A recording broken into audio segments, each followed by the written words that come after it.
So we have a very important Social Security update that we need to get to today, and you need to hear this. You also should share this video with your friends, your family, and your colleagues over on Facebook so they too know exactly what is going on. But today, we are going to address the potential issues and shortfalls regarding Social Security and what the potential candidates. This is Vice President Kamala Harris, President Biden, this is former President Donald Trump, and also his running mate, J.D. Vance. We're going to discuss what all those parties are doing for Social Security and for you and what they're discussing moving forward. I do want to give you a little bit of a spoiler though. Social Security was supposed to be one of the big issues in this upcoming election. However, according to reports and experts, they say Social Security is not on the ticket. So we will address what that means in just a moment. But all I ask is one thing. It takes 2 seconds. Go ahead, hit that like button if you enjoy these daily updates. And now let's begin.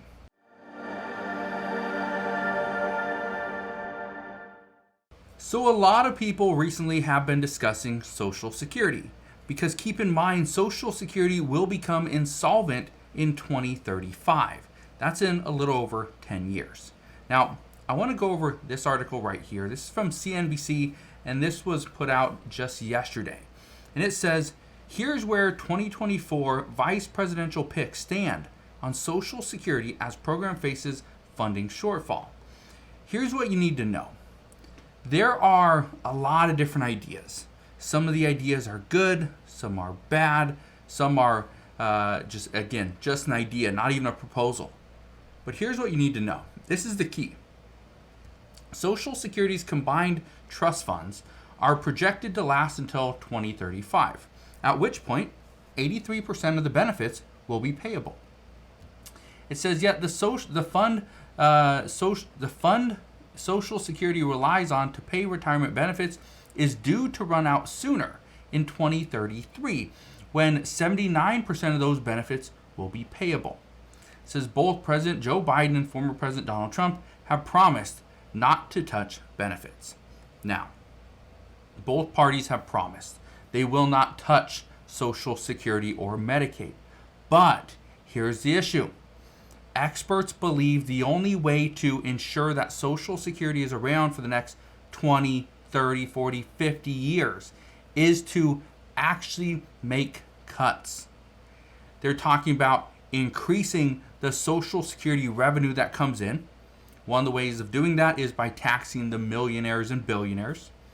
Another thing that they've discussed is allowing more people to work. By allowing more people to work, this means more people are paying into the system. And the final one is to actually increase the full retirement age, which is essentially a cut of about 7% per year. Now, here's where things get very interesting. We've heard from both candidates. Former President Donald Trump has said that no, he does not plan on cutting Social Security benefits. This is pretty much a service, a benefit that is needed for millions of people. President Biden has also vowed to not touch Social Security and, if anything, do more for Social Security recipients.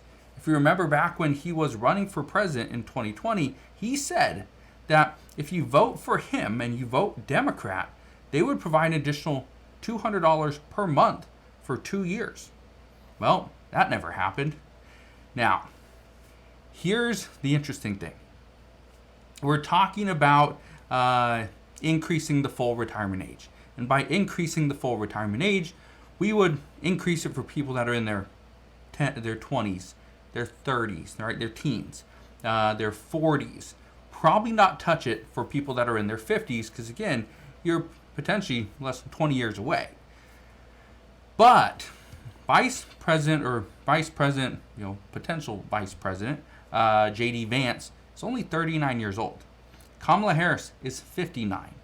So Kamala Harris, current President Joe Biden, and also former President Donald Trump would all be, at that point where they're not going to be touched, they're not going to be impacted because of a change in Social Security. But people under 40, potentially under 50 would. Okay? So I want to read you something. Look at this. It says, in recent years, J.D. Vance has said he does not support cuts to Social Security or Medicare. It says in 2019, we had about $4.4 trillion in federal outlays. Last year, we expect to collect about $4.4 trillion in taxes. That's what he told Fox News in January. He says, so the idea that you need to mess with Social Security and Medicare to get to a long-term fiscal sanity picture, I don't think that's right. Now, here's the issue. Neither party has a plan. Neither party, this means Republicans, Democrats, Independents, nobody has a plan as to how to actually fix Social Security and a plan that would get support. Everybody has ideas, but nothing that is going to go through our current Congress. Right now, we would need to see Republicans have the full control of the House, the Senate, and the presidency, or Democrats would need full control. But even at this time, experts believe, according to multiple aides, is that we aren't going to see any type of bill for Social Security if one party has all control, because they don't want to be the ones that are blamed if their plan doesn't work. Now, look at this. It says the National Committee has endorsed Democrats' plan for Social Security, which call for applying additional taxes on wealthy individuals and incomes over $400,000. Republicans have said that no, this is not something that they would vote for. They cannot support this because why are we taxing up to like $170,000? I believe it's like $168,000 of Social Security income tax. And then you will skip that. You'll skip about, from 168,000 to 400. Then after that, start taxing. They say if we're going to tax people, we need to tax everybody, not just the wealthy. It says right here, Biden has emphasized protecting Social Security in his State of the Union address and budget proposals. It says while Democrats have called for requiring the wealthy to pay more into the program while expanding benefits, Republicans have opposed tax hikes. It goes on to say, ultimately, Social Security reform may require a combination of changes. And I've said this for more than 6 months at least, that we are going to see a rise to the full retirement age. It has to go up. We have to see more people working, or we have to see a higher Social Security income tax. Maybe not a cap. Okay, it could be a cap. It could be the tax rate. Something has to increase. We need more Social Security revenue. And the other one is, are we going to see a cut? Well, here's what you need to know. When it comes to J.D. Vance, here's what he had to say. This was in an interview with New York Times. Okay, this was back in June. He suggested 7 million prime age men, not in the labor force, to work. He says, you shift millions of those men from not working to working. You increase wages across the board. You increase tariffs. And I think that you can buy yourself a whole hell of a lot more than the 9 to 10 years that the actuaries say that we have. Here's what you need to know, and this is very important. If you hire more people, potentially 7 million more men, right? These are prime age men. Hire them for the labor force.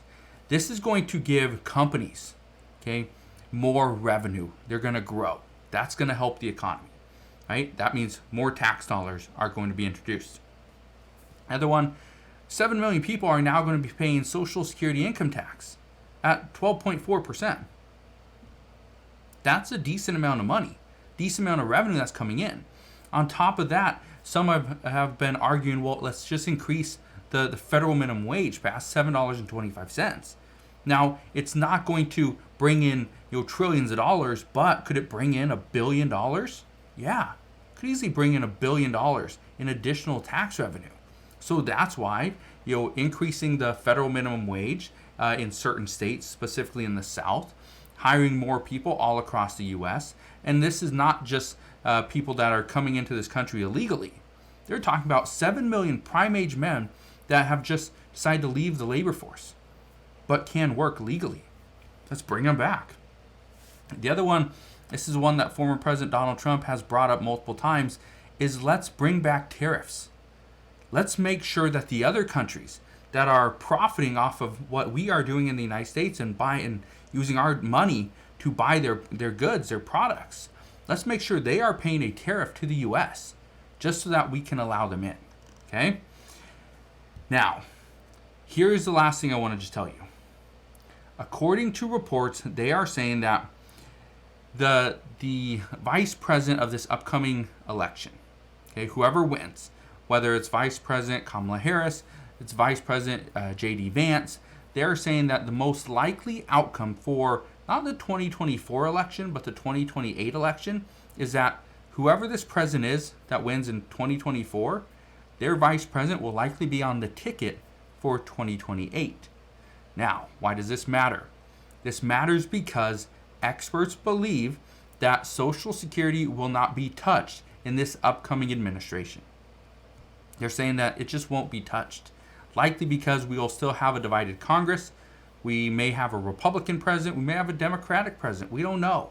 But we do know is that this is starting to turn into such a big issue that they believe, these experts believe, that Social Security will not be touched until we are about 1 to 3 years away from Social Security becoming insolvent, which means 1 to 3 years, Social Security becomes insolvent in 2035, meaning we will not even touch Social Security until 2032 to 2034, which means it won't be the next administration, the one from 2024 to 2028. It might not even be the following administration from 2028 to 2032. It might be the following administration that will finally address Social Security. So, hate to be the bearer of bad news there, but that is what we're hearing at this time. So, as soon as I get more information on Social Security, I promise I will bring you all the latest news and updates. But as of today, that is what we know. So again, thank you guys for watching. Consider subscribing, and I'll see you guys on the next one.